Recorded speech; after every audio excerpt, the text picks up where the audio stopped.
Hello and welcome to Twist List. Today we are looking at 10 embarrassing blunders in U.S. military history. As impressive as popular portrayals of American military might and triumph may be, the non-airbrushed version of United States military history is actually even more remarkable. Specifically, that the U.S. managed to survive its own blunders, boners, gaffes, and general bungling. Here are the highlights. Or lowlights, depending on your perspective. At number 10 we have the Jumonville Affair. Technically, the Jumonville incident occurred before the United States even existed, but considering the main player was future President and all-American gangster George Washington, we think it deserves a place on this list. The young colonel served in the Virginia militia and his first assignment was to strengthen the British claim to the Ohio Valley. Because it was 1754, that meant building forts at critical river junctions. That was all fine and good, but the French wanted the Ohio Valley just as badly, so they sent their own errand boy, Joseph Coulon de Jumonville, on a diplomatic mission to build forts and stake claims. So what did Washington do when his native allies found Jumonville's camp? Naturally, Washington ambushed Jumonville's party. Keep in mind, Britain and France weren't at war.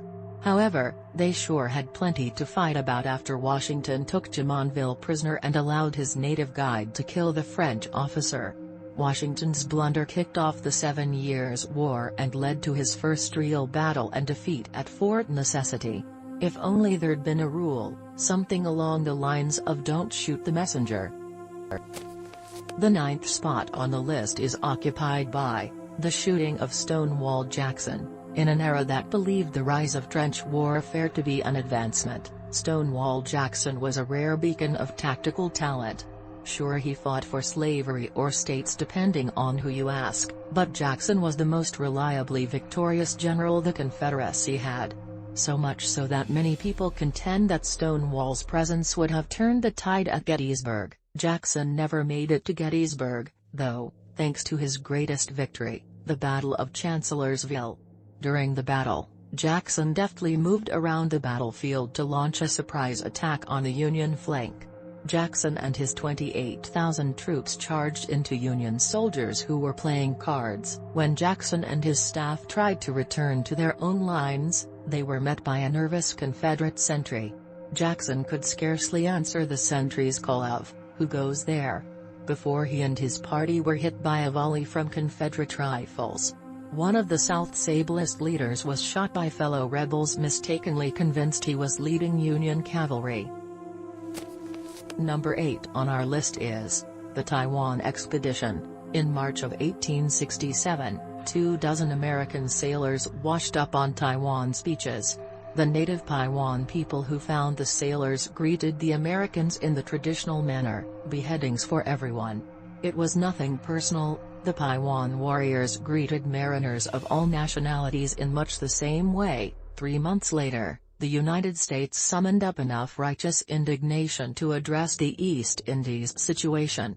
Local custom or not, those beheadings needed to be punished, and 181 U.S. sailors and Marines landed at Taiwan. June 13, 1867, the U.S. force marched into the jungle, planning to take any Paiwan villages, that is, if they could find them.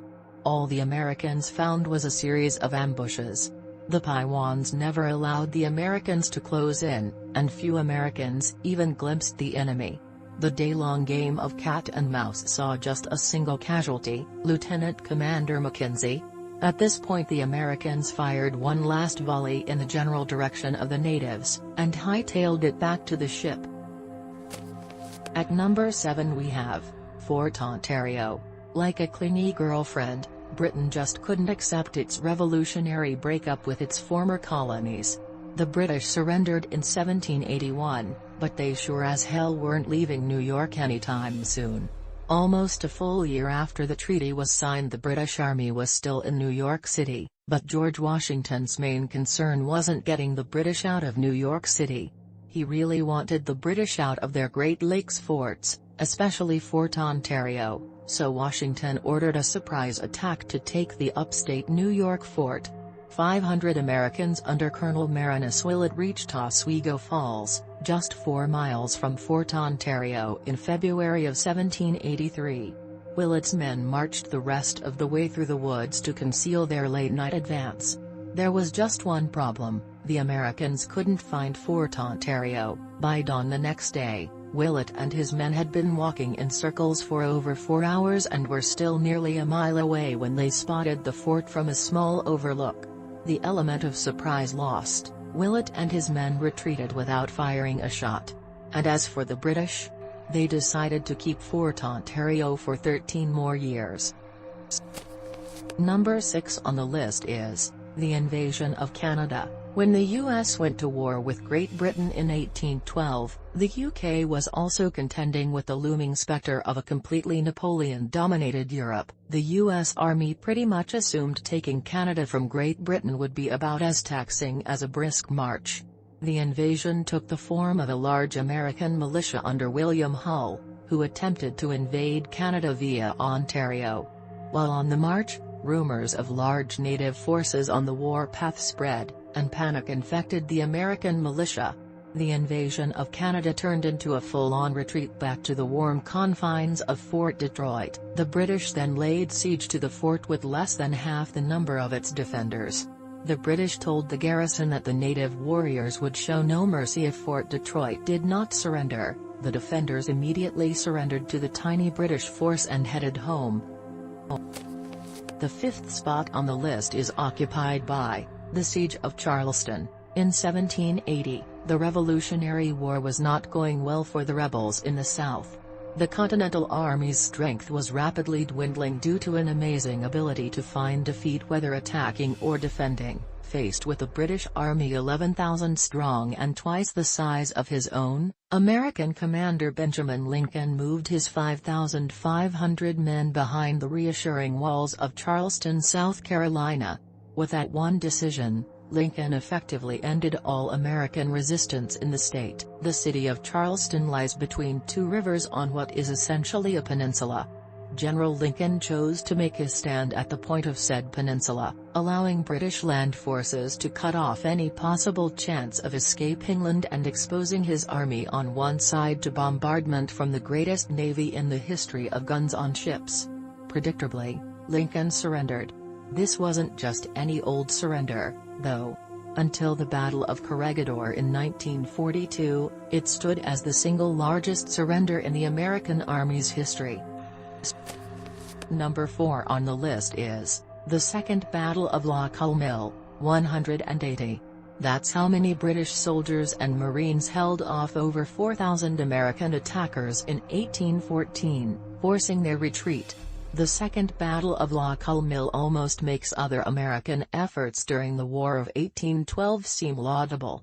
To be fair, the mill house near Champlain, New York, where the British forces were garrisoned, was of stout stone construction. On the afternoon of March 30, American artillery fired upon the garrison at Loch Mill, but failed to do anything besides make a lot of noise. British sorties forced the Americans to abandon their artillery multiple times. Somehow, the defenders managed to repulse all the infantry charges. The only trouble for the British was a dwindling supply of ammunition.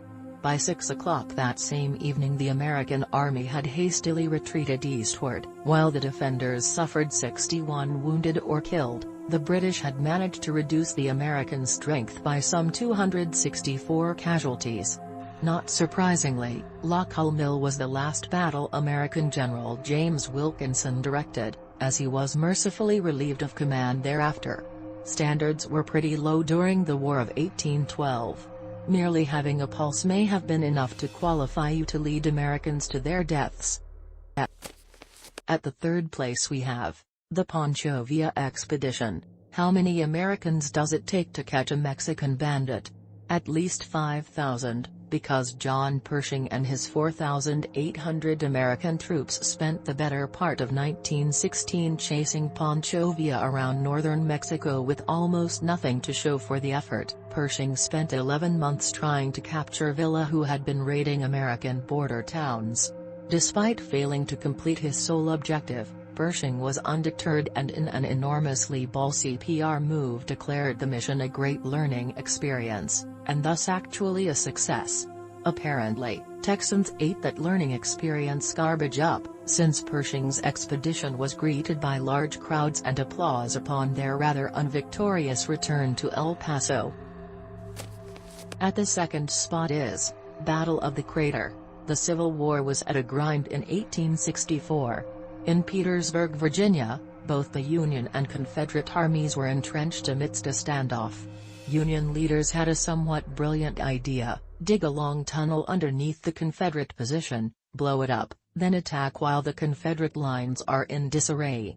The first two-thirds of the above plan went off without a hitch, until the Union tried to press its advantage and attack. First, it took almost 15 minutes for the Union to mount its attack.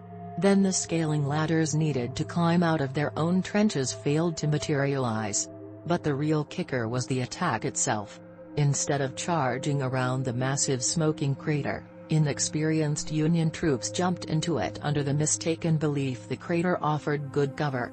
By doing this, the Union had graciously abandoned any advantage they might have had for a lower position than the enemy, generally a bad idea.